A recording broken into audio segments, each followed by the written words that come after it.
हर हर महादेव। जय मां पार्वती, जय मां लक्ष्मी। तो दोस्तों, स्वागत है आपके चैनल महापुरी टीवी में। तो दोस्तों, अगर आप सावन के सोमवार का व्रत रख रही हैं तो इस दिन बाल धोने से बचें। बाल धोने से पूजा का पूरा फल नहीं मिलता है। सावन के महीने में महिलाएं बाल धो सकती हैं, लेकिन कुछ मान्यताओं के अनुसार कुछ विशेष दिनों और परिस्थितियों में बाल धोने से बचना चाहिए। विशेष रूप से सावन के सोमवार को व्रत रखने वाली महिलाओं को बाल नहीं धोने की सलाह दी जाती है। इसके अलावा कुछ लोग यह भी मानते हैं कि सावन में बाल कटवाना भी शुभ नहीं है, खासकर यदि आप प्राकृतिक रूप से उगने वाली चीजों को काटना अशुभ मानते हैं। विस्तार में सावन के सोमवार को व्रत रखने वाली महिलाओं को बाल धोने से बचना चाहिए, क्योंकि इससे व्रत का फल नहीं मिलता है। ऐसा मान्यता है। अन्य दिन सामान्यतः महिलाएं सावन के महीने में बाल धो सकती हैं, लेकिन कुछ लोग विशेष रूप से शुक्रवार को बाल धोना शुभ मानते हैं। कुछ ज्योतिषियों के अनुसार बाल कटवाना, सावन में बाल कटवाने को लेकर भी अलग अलग मान्यताएं हैं। कुछ लोग इसे शुभ नहीं मानते हैं, खासकर जब प्राकृतिक रूप से उगने वाली चीजों को काटना शिवेश अशुभ माना जाता है। सुहागन महिलाओं के लिए कुछ मान्यताओं के अनुसार सुहागन महिलाओं को सावन में बाल धोने से बचना चाहिए, खासकर यदि उनके पुत्र हैं या पुत्र प्राप्ति की कामना है। कुछ ज्योतिषियों के अनुसार स्वास्थ्य सावन में बारिश के कारण वातावरण में नमी और संक्रमण का खतरा अधिक होता है, इसलिए गीले बालों को लेकर सावधानी बरतने की सलाह दी जाती है। ज्योतिष के अनुसार यह ध्यान रखना महत्वपूर्ण है कि ये मान्यताएं धार्मिक और सांस्कृतिक मान्यताओं पर आधारित हैं और वैज्ञानिक रूप से सिद्ध नहीं हैं। ज्योतिष के अनुसार सावन के महीने में महिलाओं को रोजाना सुबह स्नान के बाद शिवलिंग पर जल चढ़ाना चाहिए और उसके बाद पंचामृत से स्नान करवाना चाहिए। भगवान शिवजी की पूजा में सबसे जरूरी बेलपत्र माना जाता है। बेलपत्र के साथ भांग और धतूरा भी शिवजी को अर्पित किया जाता है, क्योंकि बेलपत्र और भांग और धतूरा के बिना शिवजी की पूजा अधूरी मानी जाती है। सुहागिन महिलाओं को आमतौर पर मंगलवार, गुरुवार और शनिवार को बाल नहीं धोने चाहिए। शुक्रवार को बाल धोना शुभ माना जाता है, खासकर मां लक्ष्मी को प्रसन्न करने के लिए। विस्तार से मंगलवार, गुरुवार और शनिवार, इन दिनों में बाल धोने से बचना चाहिए, क्योंकि धार्मिक मान्यताओं के अनुसार ये दिन शुभ नहीं माने जाते हैं और इससे नकारात्मक ऊर्जा आ सकती है। शुक्रवार, यह दिन मां के लक्ष्मी को समर्पित है, इसलिए इस दिन बाल धोना शुभ माना जाता है। अन्य दिन सोमवार और बुधवार को बाल धोने में कोई समस्या नहीं है। विशेष पर्व, पूर्णिमा और अमावस्या जैसे विशेष दिनों में भी सुहागिन महिलाओं को बाल धोने से बचना चाहिए। जैसा कि कुछ धार्मिक वेबसाइटों के अनुसार आप यह वीडियो देखकर जान सकते हैं कि सुहागिन महिलाओं को किस दिन बाल धोना चाहिए और किस दिन नहीं। शास्त्रों के मुताबिक सावन का महीना बहुत ही पवित्र होता है और यह पूरा माह ही पूजा पाठ के लिए जाना जाता है। ऐसे में इस मास में पुरुषों को भूलकर भी पत्नी संग शारीरिक संबंध स्थापित नहीं करने चाहिए। महिलाओं को शिवलिंग छूना चाहिए या नहीं, इस बारे में धार्मिक मान्यताओं में अलग अलग विचार हैं। कुछ मान्यताओं के अनुसार महिलाओं को शिवलिंग नहीं छूना चाहिए, जबकि कुछ अन्य मान्यताओं में इसे अनुचित नहीं माना जाता है। कहा जाता है कि चूड़ियां खरीदने के लिए रविवार का दिन श्रेष्ठ है, इसलिए अगर आप सजने, संवरने और सुहाग का सामान खरीद रही हैं तो चूड़ियों को खासतौर पर रविवार के दिन खरीदें। शनिवार को नई चूड़ियां पहनने से बचना चाहिए। शुभ दिन रविवार, मान्यता है कि रविवार को नई चूड़ियां पहनने से पसंदीदा समय पति की उम्र बढ़ती है और सुहाग बना रहता है। हाँ, शुक्रवार को भी नई चूड़ियां पहनना मन शुभ माना जाता है।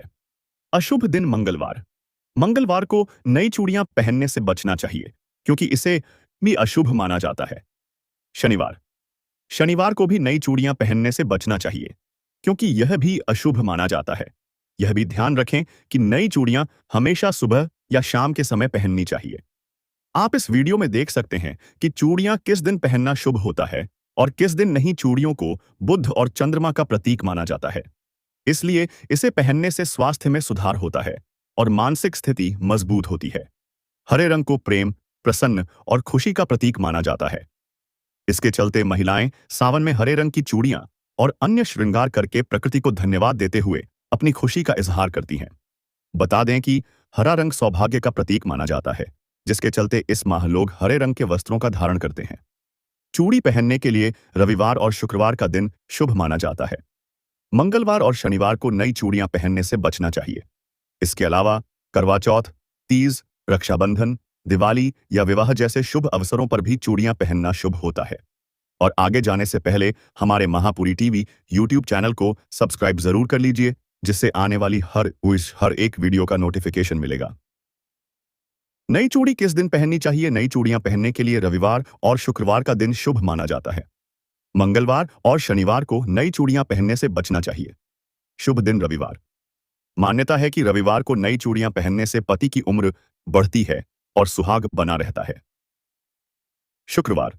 शुक्रवार को भी नई चूड़ियां पहनना शुभ माना जाता है। अशुभ दिन मंगलवार। मंगलवार को नई चूड़ियां पहनने से बचना चाहिए, क्योंकि इसे अशुभ माना जाता है। शनिवार। शनिवार को भी नई चूड़ियां पहनने से बचना चाहिए, क्योंकि यह भी अशुभ माना जाता है। यह भी ध्यान रखें कि नई चूड़ियां हमेशा सुबह या शाम के समय पहननी चाहिए। आप इस वीडियो में देख सकते हैं कि चूड़ियां किस दिन पहनना शुभ होता है और किस दिन नहीं। मंगलवार को नई चूड़ियां पहनना शुभ नहीं माना जाता है।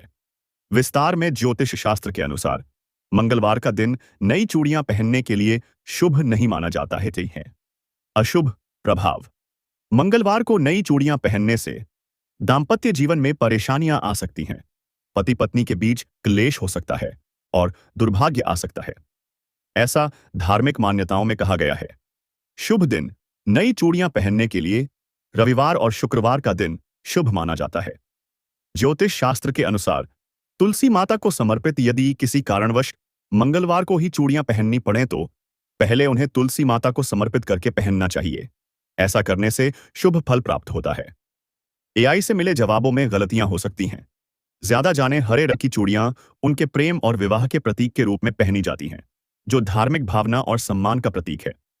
सावन के महीने में हरी चूड़ियां पहनना भारतीय संस्कृति में एक प्रसिद्ध और महत्वपूर्ण परंपरा है। यह महिलाओं की अपने पति के साथ लंबे और समृद्ध जीवन की कामना का प्रतीक है।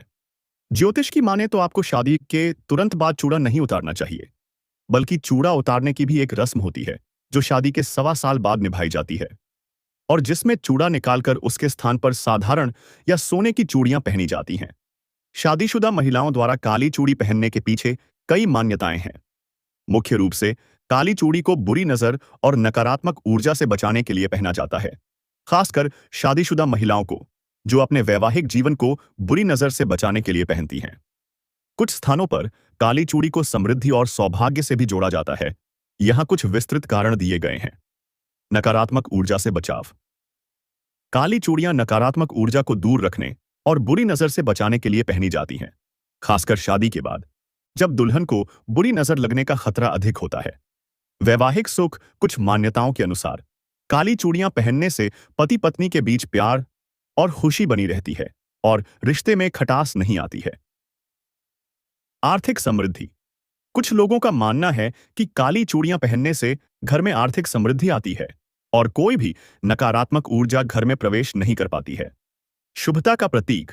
हालांकि काला रंग अशुभ माना जाता है, लेकिन शादी में दुल्हन को काली चूड़ियां पहनाना शुभ माना जाता है, क्योंकि यह नकारात्मकता को दूर करने और सकारात्मकता को आकर्षित करने का प्रतीक है। शास्त्रों में महत्व। कुछ धार्मिक ग्रंथों में भी काली चूड़ियों को शुभ माना गया है, और यह भी माना जाता है कि यह पति पत्नी के बीच प्रेम और विश्वास को बढ़ाती है।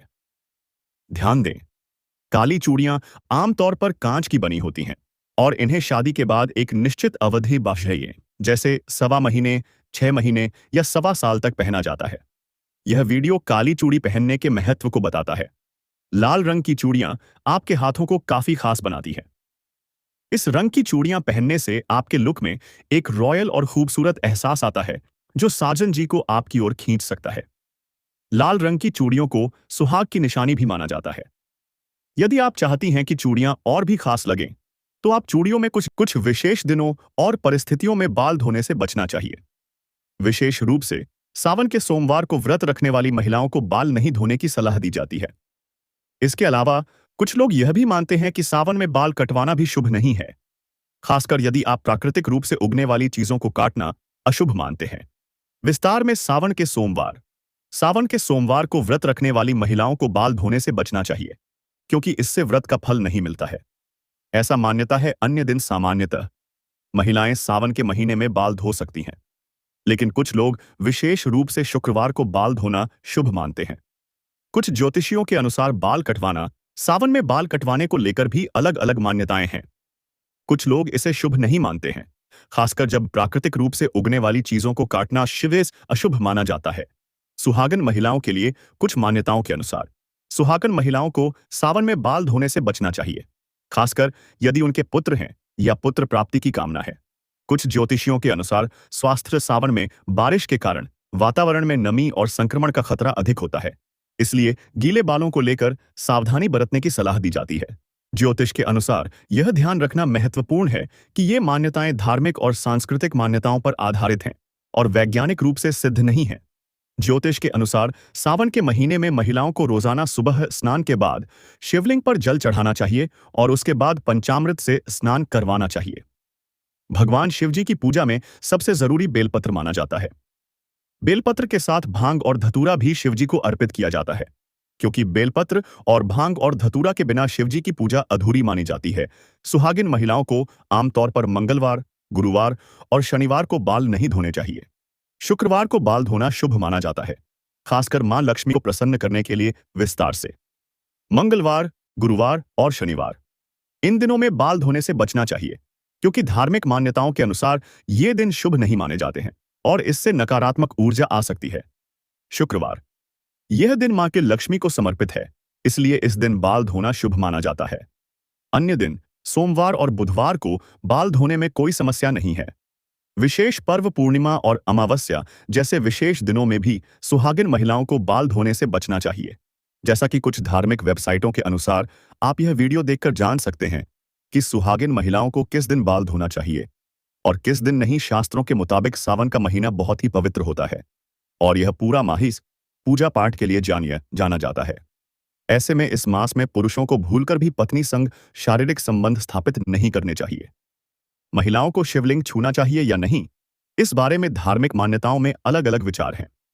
कुछ मान्यताओं के अनुसार महिलाओं को शिवलिंग नहीं छूना चाहिए, जबकि कुछ अन्य मान्यताओं में इसे अनुचित नहीं माना जाता है।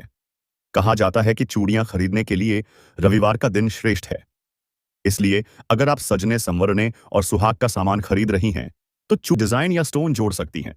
चूड़ियों को बुध और चंद्रमा का प्रतीक माना जाता है, इसलिए इसे पहनने से स्वास्थ्य में सुधार होता है और मानसिक स्थिति भी ऐसी मजबूत होती है। ऐसा माना जाता है कि ऐसा करने से सौभाग्य में वृद्धि होती है। जो लोग सावन के महीने में हरे रंग के कपड़े पहनते हैं उन पर भोले बाबा अत्यंत प्रसन्न रहते हैं। वहीं सावन के महीने में हरे रंग की चूड़ियां पहनने वाली महिलाओं पर भगवान विष्णु की कृपा भी बरसती है।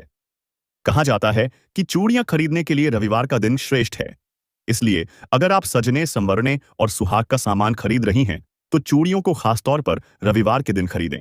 इसके साथ ही चांदी का कंगन उन लोगों के लिए विशेष शुभ होता है जिनका लग्न कर्क, वृषभ या कन्या है। वहीं जिन लोगों को मानसिक अशांति की समस्या बनी रहती है, अनिद्रा या त्वचा रोग सताते हैं, तो भी चांदी का कंगन या कड़ा पहन सकते हैं। परंपरागत रूप से विवाहित महिलाएं कांच की चूड़ियां पहनती हैं, जिनके बारे में माना जाता है कि वे पति और परिवार के लिए सौभाग्य, दीर्घायुष और समृद्धि लाती हैं। रोज हाना पहनने वाली चूड़ियां जोड़े में या उससे ज्यादा हो सकती हैं। वे एक ही चूड़ी या ब्रेसलेट भी हो सकती हैं। वे आमतौर पर हल्की होती हैं और स्टाइलिंग के मामले में बहुमुखी होती हैं।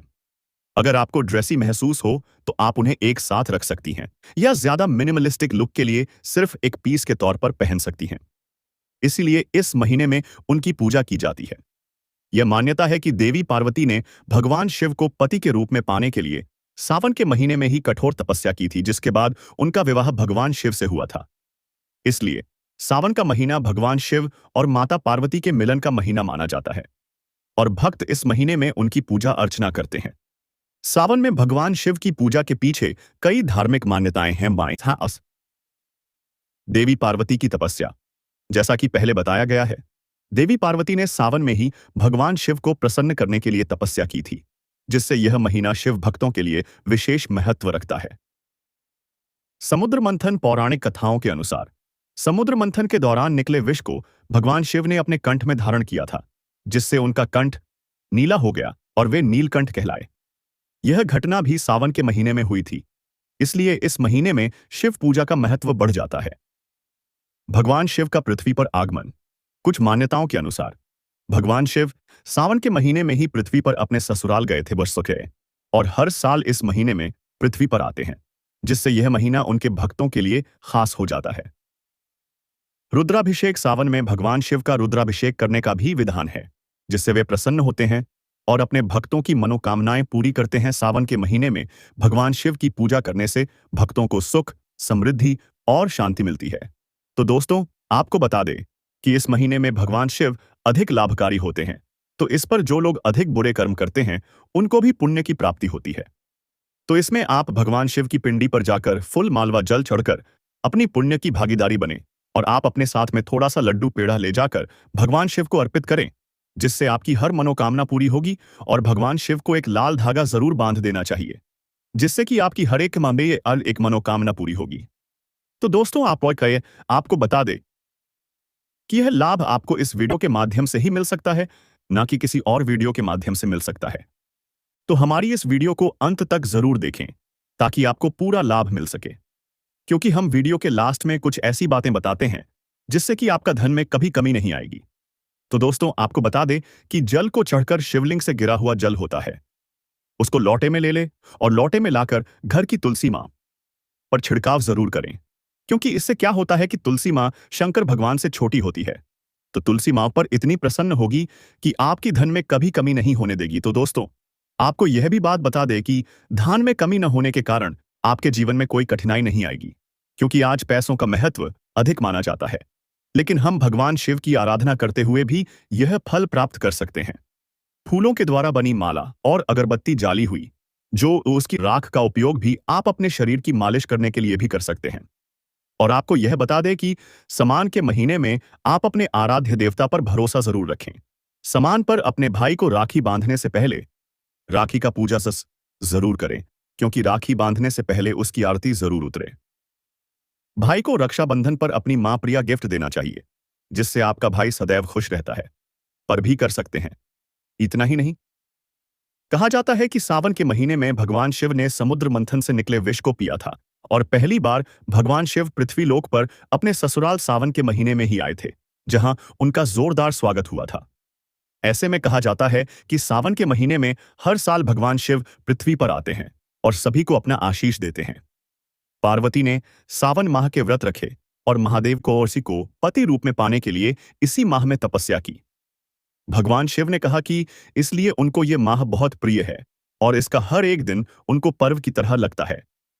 इस माह में जो भक्त सच्चे मन से महादेव और मां पार्वती की पूजा करता है, उसे भगवान शिव और मां पार्वती का आशीर्वाद मिलता है।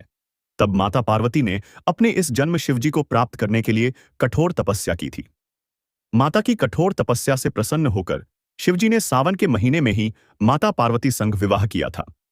इसलिए सावन का महीना भगवान शिव को बहुत ही प्रिय होता है। अथर्ववेद के स्तोत्र में एक स्तंभ की प्रशंसा की गई है। संभवतः इसी से शिवलिंग की पूजा शुरू हुई हो। अथर्ववेद के स्तोत्र में अनादि और अनंत स्तंभ का विवरण दिया गया है और यह कहा गया है कि वह साक्षात ब्रह्म है। यहां भगवान ब्रह्मा की बात नहीं हो रही है। स्तंभ की जगह शिवलिंग ने ले ली है।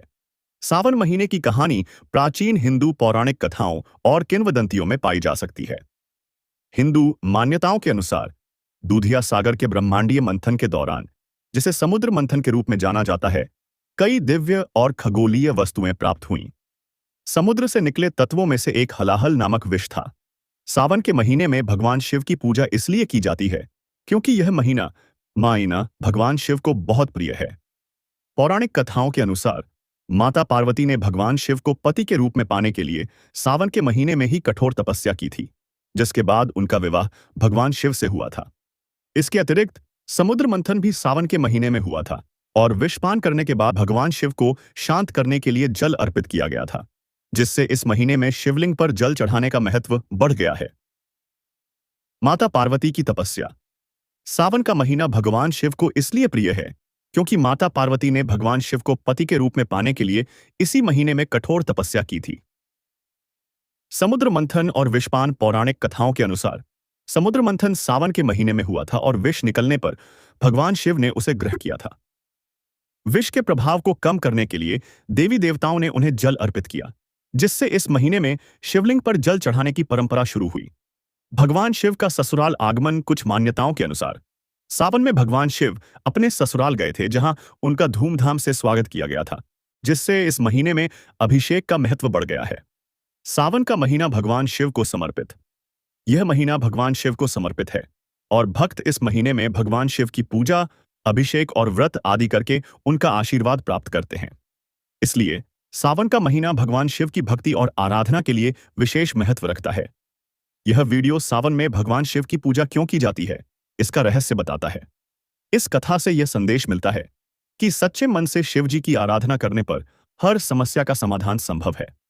एक अन्य कथा के अनुसार माता पार्वती ने भगवान शिव को पति रूप में पाने के लिए कठिन तप किया और सोमवार का व्रत रखा था, जिससे प्रसन्न होकर शिव जी ने उन्हें अपनी अर्धांगिनी बनाया। पार्वती भगवान शिव से विवाह करना चाहती थीं, इसीलिए उन्होंने श्रावण मास में तपस्या की थी। भगवान शिव पार्वती की भक्ति से प्रसन्न हुए और उनकी इच्छा पूरी की। भगवान शिव को श्रावण मास बहुत पसंद है, क्योंकि इस दौरान उन्हें अपनी पत्नी से पुनः मिलन हुआ था। अग्नि के समान विष पीने के बाद शिव का कंठ एकदम नीला पड़ गया था। विष की उष्णता को शांत कर भगवान भोले को शीतलता प्रदान करने के लिए समस्त देवी देवताओं ने उन्हें जल अर्पण किया। इसलिए शिव पूजा में जल का विशेष महत्व माना है। इस महीने महिलाएं शिव जी की पूजा अर्चना करके पति के दीर्घायु होने की कामना करती हैं और अपने लिए अखंड सौभाग्यवती रहने का वरदान मांगती हैं। सावन के महीने में महिलाओं के साथ साथ कुंवारी कन्याएं भी भगवान शिव जी की पूजा करती हैं। सोमवार का व्रत रखने से उन्हें सुयोग्य वर मिलता है। एक समय की बात है, किसी नगर में एक साहूकार रहता था। उसके घर में धन की कोई कमी नहीं थी, लेकिन उसकी कोई संतान नहीं थी। इस कारण वह बहुत दुखी था। पुत्र प्राप्ति के लिए वह प्रत्येक सोमवार व्रत रखता था और पूरी श्रद्धा के साथ शिव मंदिर जाकर भगवान शिव और पार्वती जी की पूजा करता था। व्रत वाले दिन सूर्योदय से पहले स्नान करें और स्वच्छ वस्त्र धारण करें। अपने घर के पूजा स्थान या किसी शिव मंदिर में जाकर भगवान शिव के सामने एयू नमः शिवाय का जाप करते हुए व्रत रखने का संकल्प लें। व्रत को निर्जला, बिना जल के, फलाहार, फल एवं दूध पर या आहार, सात्विक भोजन विधि से रखा जा सकता है। सावन के 16 सोमवार का व्रत एक संकल्प है, इसलिए इसे पूरा करना जरूरी होता है और मासिक धर्म के कारण इसे तोड़ना जरूरी नहीं है। आप सोमवार का व्रत रख सकती हैं, लेकिन इस दौरान इस बात का ध्यान रखें कि आपको होता है। दान पुण्य करें। जरूरतमंदों को अन्न, वस्त्र या जल दान करें। क्या नहीं करना चाहिए? सावन में मांस मदिरा से परहेज करें। तामसिक भोजन जैसे लहसुन प्याज से बचें। शिवलिंग पर तुलसी के पत्ते नहीं चढ़ाने चाहिए। क्या आप खास तौर पर किसी एक रस्म या परंपरा के बारे में जानना चाहते हैं, जैसे सावन सोमवार व्रत या मेहंदी रस्म? तो दोस्तों, बताते हैं कि सावन का महीना भगवान शिव को अर्पित होता है। इस महीने में भगवान शिव प्रसन्न होते हैं और महिलाओं को भगवान शिव की आराधना जरूर करना चाहिए। साथ में ही भगवान शिव को दूध व फूलों की माला जरूर चढ़ाना चाहिए। साथ में ही बेलपत्र का चढ़ावा जरूर करना चाहिए और भगवान शिव को प्रसन्न करने के लिए उनको रोज पूजा अगरबत्ती भी करना चाहिए। सावन का महीना भगवान शिव को बहुत प्रिय है। कोई कीर्तन, भगवान शिव के भजन, आरती और कीर्तन करना आध्यात्मिक रूप से लाभकारी होगा। दोस्तों, महापुरी YouTube चैनल कभी गलत जानकारी नहीं देगा। तो दोस्तों, सावन का महीना 11 जुलाई 2025 से शुरू हो रहा है और 9 अगस्त 2025 को समाप्त होगा। इस दौरान कुल 4 सोमवार पड़ेंगे। सावन का पहला सोमवार 14 जुलाई को होगा। सावन के महीने में भगवान शिव की पूजा की जाती है। कहा जाता है कि माता पार्वती ने भगवान शिव को पति के रूप में पाने के लिए सावन के महीने में कठोर तपस्या की थी, जिसके फलस्वरूप बाद में उनका विवाह भगवान शिव से हुआ। ऐसे में भगवान शिव को सावन का महीना बेहद पसंद है। आपको हम बताएंगे इस वीडियो के माध्यम से कि सावन के महीने में औरतों को क्या करना चाहिए और क्या नहीं करना चाहिए। साथ में ही पुरुष को भी यह जानकारी ही बताएंगे कि पुरुष को क्या खाना चाहिए, क्या खाने में वर्जित रखना चाहिए। तो दोस्तों, यह वीडियो आगे देखने से पहले प्लीज हमारे चैनल महापुरी YouTube चैनल सब्सक्राइब कर लीजिए, जिससे आने वाली हर एक वीडियो आपको लाभ दे सके। तो दोस्तों, चलिए हम बताते हैं आपको सावन का महीना हिंदू धर्म में बहुत पवित्र माना जाता है, खासकर भगवान शिव की पूजा के लिए। इस महीने में कई धार्मिक त्योहार और परंपराएं निभाई जाती हैं। यहां सावन के त्योहार में किए जाने वाले कुछ प्रमुख कार्य बताए गए हैं। सावन में क्या करना चाहिए? भगवान शिव की पूजा करें। सोमवार व्रत, श्रावण सोमवार। शिवलिंग पर जल, बेलपत्र, दूध, दही, शहद और गंगाजल अर्पित करें। एयूएम नमः शिवाय मंत्र का जाप करें। व्रत और उपवास। सोमवार के दिन विशेष रूप से व्रत रखना शुभ माना जाता है। कई लोग मंगलवार को माता पार्वती के लिए भी व्रत रखते हैं। कांवड़ यात्रा। यदि संभव हो, शिव भक्त गंगा जल लेकर कांवड़ में चलकर शिव मंदिरों में जल चढ़ाते हैं। हरी चीजों का उपयोग करें। हरे वस्त्र पहनना, हरे रंग का श्रृंगार करना, विशेषकर महिलाएं। शुभ माना जाता है। महिलाएं मेहंदी लगाती हैं और झूला झूलती हैं। भजन और कीर्तन। भगवान शिव के भजन, आरती और कीर्तन करना आध्यात्मिक रूप से लाभकारी होता है। दान पुण्य करें। जरूरतमंदों को अन्न, वस्त्र या जल दान करें। क्या नहीं करना चाहिए? सावन में मांस मदिरा से परहेज करें। तामसिक भोजन जैसे लहसुन प्याज से बचें। शिवलिंग पर तुलसी के पत्ते नहीं चढ़ाने चाहिए। क्या आप खास तौर पर किसी एक रस्म या परंपरा के बारे में जानना चाहते हैं, जैसे असाइस, सावन सोमवार व्रत या मेहंदी रस्म? तो दोस्तों ने बताते हैं कि सावन का महीना भगवान शिव को अर्पित होता है। इस महीने में भगवान शिव प्रसन्न होते हैं और महिलाओं को भगवान शिव की आराधना जरूर करना चाहिए। साथ में ही भगवान शिव को दूध व फूलों की माला जरूर चढ़ाना चाहिए। साथ में ही बेलपत्र का चढ़ावा जरूर करना चाहिए और भगवान शिव को प्रसन्न करने के लिए उनको रोज पूजा अगरबत्ती भी करना चाहिए।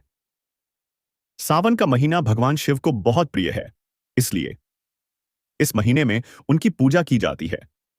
यह मान्यता है कि देवी पार्वती ने भगवान शिव को पति के रूप में पाने के लिए सावन के महीने में ही कठोर तपस्या की थी, जिसके बाद उनका विवाह भगवान शिव से हुआ था। इसलिए सावन का महीना भगवान शिव और माता पार्वती के मिलन का महीना माना जाता है और भक्त इस महीने में उनकी पूजा अर्चना करते हैं। सावन में भगवान शिव की पूजा के पीछे कई धार्मिक